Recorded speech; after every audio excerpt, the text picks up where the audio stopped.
একটা সভা আমরা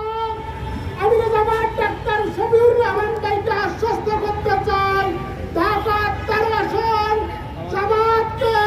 দাঁড়িপাল্লাকে বিজয়ের মাধ্যমে আপনাকে আমরা উপহার দেব